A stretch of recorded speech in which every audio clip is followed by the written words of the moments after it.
Día 191. En esta jornada escuchamos el segundo libro de las Crónicas, del capítulo 23, versículo 1 al capítulo 24, versículo 16.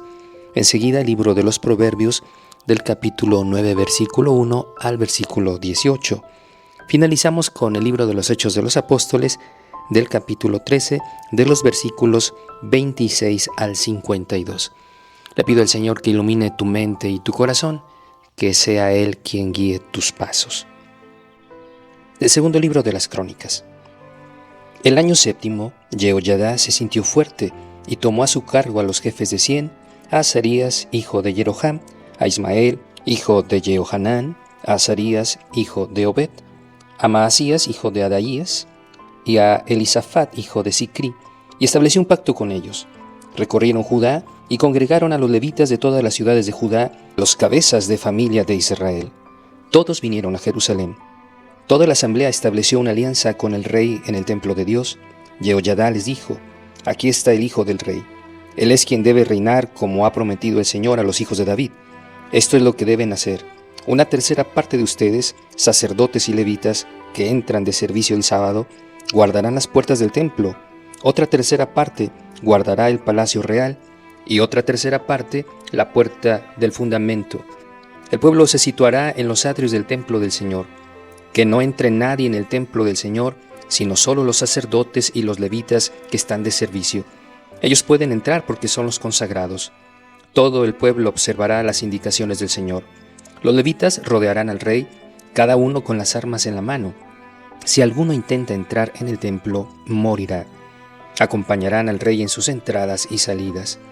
Los levitas y todos los de Judá hicieron lo que había ordenado el sacerdote Jehoiada. Cada uno tomó a sus hombres, a los que entraban y a los que salían de su turno del sábado, porque el sacerdote Jehoiada no había dejado marchar a ninguno de los que salían de su turno. El sacerdote Jehoiada entregó a los jefes de 100 las lanzas y los escudos grandes y pequeños del rey David que estaban en el templo de Dios. Después colocó a todo el pueblo, cada uno con su arma en la mano, desde el extremo derecho del templo hasta el extremo izquierdo, frente al altar y frente al templo, rodeando al rey. Entonces hicieron salir al hijo del rey, le pusieron la corona y las insignias reales y le proclamaron rey. Jehoiada y sus hijos le ungieron y gritaron: ¡Viva el rey! Cuando Atalía oyó las voces del pueblo que corría aclamando al rey, se acercó también ella a la gente que estaba en el templo del Señor y vio al rey de pie sobre su sede, a la entrada, y a los jefes y las trompetas rodeando al rey. Todo el pueblo ya no expresaba su alegría. Las trompetas sonaban y los cantores entonaban sus cantos de alabanza, acompañados por los instrumentos musicales. Entonces Atalía se rasgó las vestiduras y gritó: ¡Traición, traición! El sacerdote Jehoiada ordenó a los jefes de 100 que controlaban el ejército: sáquenla de entre las filas de guardianes. El que vaya tras ella, que muera a espada. Pues el sacerdote había ordenado: no la maten en el templo del Señor. Ellos le echaron mano, y cuando era conducida por el camino de la puerta de los caballos hacia el palacio real, allí le dieron muerte. Jehoiada estableció una alianza entre él, el rey y el pueblo, por la que se comprometían a ser el pueblo del Señor. Después todo el pueblo entró en el templo de Baal y lo destrozaron. Hicieron pedazos el altar y las imágenes, y mataron a Matán, sacerdote de Baal, delante de los altares. Después el sacerdote Jehoiada puso guardianes en el templo del Señor, a las órdenes de los sacerdotes y de los levitas que David había distribuido en turnos dentro del templo para ofrecer holocaustos al Señor, como estaba prescrito en la ley de Moisés, acompañados de alegría y cantos, de acuerdo con las disposiciones de David. Colocó también a los porteros en las puertas del templo, para que no entrase nadie que por cualquier motivo estuviera impuro. Luego tomó a los jefes de 100, a los nobles, a los que tenían alguna autoridad sobre el pueblo y al pueblo llano. Bajaron al rey desde el templo del Señor, lo condujeron por la puerta superior hasta el palacio real y le hicieron sentarse en el trono real. Todo el pueblo llano se alegró y la ciudad gozó de tranquilidad después de haber matado a espada a Atalía. Joás tenía 7 años cuando comenzó a reinar y reinó 40 años en Jerusalén. Su madre se llamaba Sibías y era de Berseba. Joás obró con rectitud a los ojos del Señor mientras vivió el sacerdote Jehoiada. Este le hizo desposarse con 2 mujeres que le dieron hijos e hijas. Después de un tiempo, Joás se propuso restaurar el templo del Señor. Reunió a los sacerdotes y levitas y les dijo: salgan por las ciudades de Judá y recojan de todo Israel dinero para restaurar cada año el templo de su Dios. Sean diligentes en este encargo. Pero los levitas no fueron diligentes. Entonces el rey llamó a Jehoiadá como máximo responsable y le dijo: ¿por qué no ha surgido a los levitas que recaudaran de Judá y de Jerusalén la tasa prescrita por Moisés, siervo del Señor, y fijada por la asamblea de Israel para la tienda del testimonio? Pues la perversa Atalía y sus hijos habían causado destrozos en el templo de Dios, y lo que había sido consagrado al templo del Señor lo dedicaron al culto de los Baales. El rey dispuso que hicieran un arca y la pusieran en la puerta del templo del Señor, en la parte de fuera. Luego anunciaron por Judá y Jerusalén que aportasen al Señor la tasa impuesta a Israel por Moisés, siervo de Dios, en el desierto. Todos los jefes y el pueblo entero se alegraron y trajeron su aportación y la depositaron en el arca hasta llenarla. Cada vez que llevaban el arca a la inspección real por medio de los levitas y comprobaban que había mucho dinero, venían el escriba del rey y el guardián designado por el sumo sacerdote, vaciaban el arca y la volvían a poner en su sitio. Así lo hacían cada día, y recolectaron gran cantidad de dinero. El rey y Jehoiadá se lo entregaban a los encargados de las obras del templo del Señor, y estos contrataron canteros y carpinteros para restaurar el templo del Señor, y también trabajadores de hierro y de bronce para reforzar el templo del Señor. Los encargados de las obras trabajaron con intensidad, y bajo su dirección iba progresando la restauración.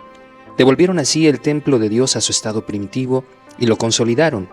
Cuando terminaron, llevaron ante el rey y Jehoiadá el resto del dinero, y con ellos hicieron objetos para el templo del Señor, utensilios para el cuidado y para los holocaustos, vasos y utensilios de oro y de plata.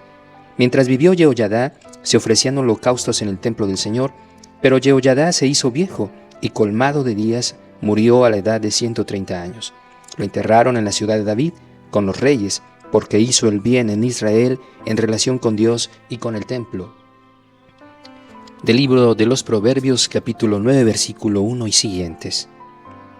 La sabiduría edificó su casa, asentó sus 7 columnas, inmoló sus víctimas, mezcló su vino, preparó su mesa, envió a sus criadas y clama desde la altura que domina la ciudad: quien sea simple, venga acá. Al falto de inteligencia le dice: ven, come de mi pan, y bebe del vino que he mezclado. Deja la simpleza y vivirás. Avanza por los caminos del discernimiento. Quien corrige al insolente se acarrea afrentas, y quien reprende al malvado su agresión. No reprendas al insolente, no sea que te tome odio. Reprende al sabio y te cobrará amor. Da al sabio y se hará más sabio. Enseña al justo y aumentará su formación. Principio de la sabiduría es el temor del Señor, y el conocimiento del Santísimo es discernimiento. Pues por mí se multiplicarán tus días, y se te añadirán años de vida. Si tú eres sabio, en tu provecho lo serás. Si eres insolente, tú solo lo soportarás. La mujer necia es alborotada, fatua y no sabe nada. Está sentada a la puerta de su casa en un asiento que domina la ciudad, para llamar a los viandantes, a los que siguen derechos por sus sendas. Quien sea simple, venga acá. Al falto de inteligencia le dice: las aguas furtivas son más dulces, y el pan a escondidas más sabroso. Pero no sabe que allí están los muertos, y en las profundidades del Seol sus invitados. Del libro de los Hechos de los Apóstoles, capítulo 13, versículo 26 y siguientes. Hermanos, hijos de Abraham y los que entre ustedes son temerosos de Dios, a nosotros se nos ha enviado esta palabra de salvación. Los habitantes de Jerusalén y sus jefes lo ignoraron, y al condenarle cumplieron las palabras de los profetas que se leen por todos los sábados, y sin haber encontrado causa alguna de muerte, pidieron a Pilato que lo hiciera morir. Cuando cumplieron todo lo que sobre él estaba escrito, lo bajaron del madero y lo pusieron en el sepulcro. Pero Dios lo resucitó de entre los muertos. Se apareció muchos días a los que habían subido con él de Galilea a Jerusalén, los mismos que ahora son sus testigos ante el pueblo. También nosotros les anunciamos la buena nueva de que la promesa hecha a nuestros padres la ha cumplido Dios en nosotros, sus hijos, al resucitar a Jesús, como estaba escrito en el Salmo 2: Tú eres mi hijo, yo te he engendrado hoy. Y que lo resucitó de entre los muertos para jamás volver a la corrupción, lo dijo así: Les daré las santas y firmes promesas hechas a David. Por lo cual dice también en otro lugar, no dejarás a tu santo experimentar la corrupción. Porque David, después de haber cumplido durante su vida la voluntad de Dios, murió, fue sepultado con sus padres y experimentó la corrupción. Pero aquel a quien Dios resucitó no experimentó la corrupción. Sepan pues, hermanos, que por éste se les anuncia el perdón de los pecados, y que de todo lo que no pudieron ser justificados por la ley de Moisés, queda justificado todo el que cree en él. Por tanto, cuiden que no suceda lo dicho en los profetas. Miren, los despreciadores, asómbrense y ocúltense, porque voy a realizar una obra en sus días, una obra que no creerían si alguien se las contara. Al salir les rogaban que el sábado siguiente les hablara de eso mismo. Terminada la reunión, muchos judíos y prosélitos que adoraban a Dios siguieron a Pablo y a Bernabé, que los exhortaban y persuadían a permanecer en la gracia de Dios. El sábado siguiente se congregó casi toda la ciudad para oír la palabra del Señor. Cuando los judíos vieron la muchedumbre, se llenaron de envidia y contradecían con injurias las afirmaciones de Pablo. Entonces Pablo y Bernabé dijeron con valentía, era necesario anunciarles en primer lugar a ustedes la palabra de Dios, pero ya que la rechazan y se juzgan indignos de la vida eterna, nos volvemos a los gentiles, pues así nos lo mandó el Señor. Te he puesto como luz de los gentiles, para que lleves la salvación hasta los confines de la tierra. Al oír esto, los gentiles se alegraban y glorificaban la palabra del Señor, y creyeron todos los que estaban destinados a la vida eterna, y la palabra del Señor se propagaba por toda la región. Pero los judíos incitaron a mujeres piadosas y distinguidas y a los principales de la ciudad, promovieron una persecución contra Pablo y Bernabé y los expulsaron de su territorio.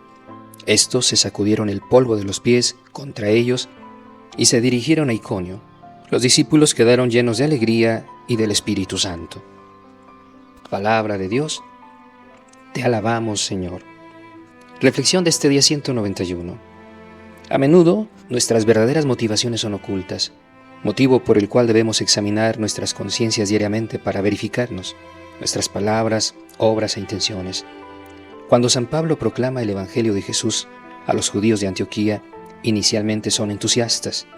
Él y Bernabé reclutan una multitud de seguidores. Al siguiente fin de semana, la mayoría de estos conversos abandonan el Evangelio. ¿Por qué? Están celosos de la gran multitud de gentiles que Pablo y Bernabé son capaces de atraer con su predicación.